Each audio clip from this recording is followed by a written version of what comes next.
குலதெய்வங்களுக்கு ஜெய், குலகுருவுக்கு ஜெய், ஜெகத்குருவுக்கு ஜெய், ஆதிகுருவுக்கு ஜெய், ஆன்மீக குருவுக்கு ஜெய். ஹரே கிருஷ்ணா.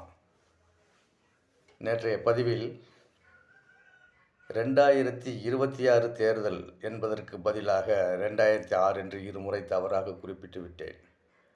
அதற்காக வருத்தத்தை தெரிவித்துக் கொண்டு அனைவரிடமும் மன்னிப்பும் கேட்டுக்கொள்கிறேன்.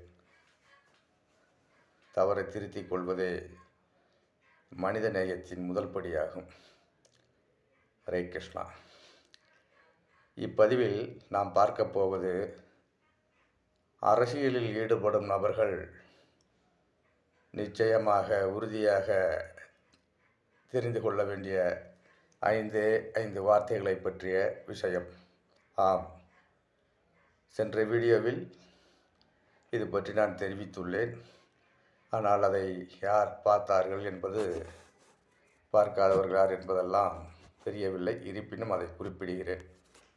அரசு, அரசாங்கம், அரசியல்வாதி, அரசியலமைப்பு,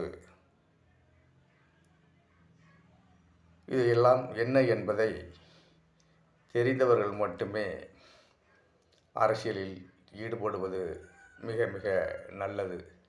இதை பற்றி தெரியாதவர்களை அரசியலில் ஈடுபடுத்துவது பெரிய பாதிப்பை உண்டாக்கும் நிலையாகும். அரசியல், அரசு, அரசாங்கம், அரசியல்வாதி, அரசியலமைப்பு, இந்த விஷயங்கள் எல்லாம் ஒவ்வொரு வார்த்தைக்கும் உயர்வான முழுமையான அர்த்தங்கள் உண்டு. இந்த அர்த்தங்களை தெரியாமல் இன்று அரசியலில் ஈடுபட்டு அரசியல் செய்வதால் தான் லஞ்ச ஊழலில் ஈடுபட்டு திளைக்கிறார்கள் அரசியல்வாதிகள். இந்த வார்த்தைகள் அனைத்துமே முழுமையான நியாயத்தை உள்ளடக்கிய வார்த்தைகளாகும். இன்னொரு விஷயம், இந்த அரசியல்வாதிகள்லாம் தொண்டு தொட்டு தவறான செஞ்சு அந்த தவறை திருத்திக்கிறதுக்காக குற்றமாக செஞ்சுட்டு வந்திருக்காங்க. அந்த குற்றத்திலெல்லாம் இருந்து தங்களை திருத்தி மறுசீரமைப்பு செஞ்சு தங்களோட அரசியல் பிரவேசத்தை நிலைநாட்ட வேண்டும்.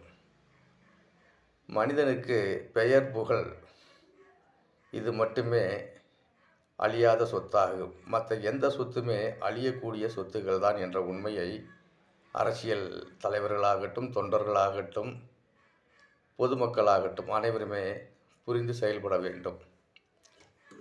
இன்றைக்கி ஒவ்வொரு மாவட்டத்துக்கும் 100 கோடி இருந்தாலே வறுமை கோட்டில் யாரும் இல்லை அப்படிங்கிற உண்மையை நம்ம உறுதிப்பட அமைச்சிட முடியும். வெறும் 100 கோடி ரூபாய் இன்றைக்கி பார்த்தா 1000 கோடி, 10,000 கோடி, லட்சம் கோடின்னு செலவு சொல்லிவிட்டு அதை உருப்படி இல்லாத நிலைக்கு கொண்டு போயிடுறாங்க. அது பயனற்று போய் வீணாக போகுது. அப்படிலாம் இருக்கக்கூடாது.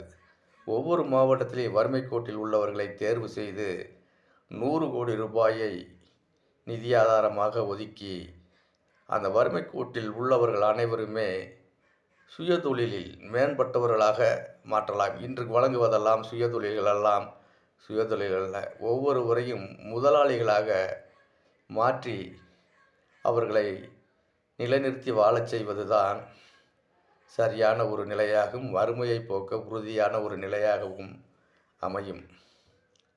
இன்றைக்கி இதை பற்றி மட்டும் சிந்தியுங்க. நாளைக்கு மற்ற விஷயங்களை பற்றி பேசலாம். ஏன்னா தொடர்ந்து நிறையா பேசினா உங்களுக்கு இந்த வீடியோவை பார்க்குறவங்களுக்கு போர் அடிக்குது, வெறுப்பு வருது, இந்த மாதிரி நிலையெல்லாம் வருது.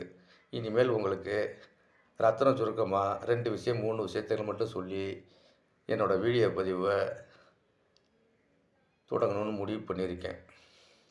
இதோட போதும். நாளைக்கு உங்களையே சந்திக்கிறேன். மனித நேயம்னா என்ன அப்படிங்கிறத உணர்ந்து வாழணும். நம்ம பிறப்பின் நோக்கத்தை உணர்ந்து வாழணும். இதையெல்லாம் நம்ம சரியாக செய்யலை. அதனால தான் நம்ம தோல்வியை சந்திக்கிறோம். நம்மளை நம்பி இருக்கிறவங்க பாதிப்புக்கு உள்ளாகிறாங்க. இந்த உண்மையை உணர்ந்துக்குங்க. ஹரே கிருஷ்ணா. ஆயுஷ்மான் பவ, கீர்த்திமான் பவ, ஜெய் பவ.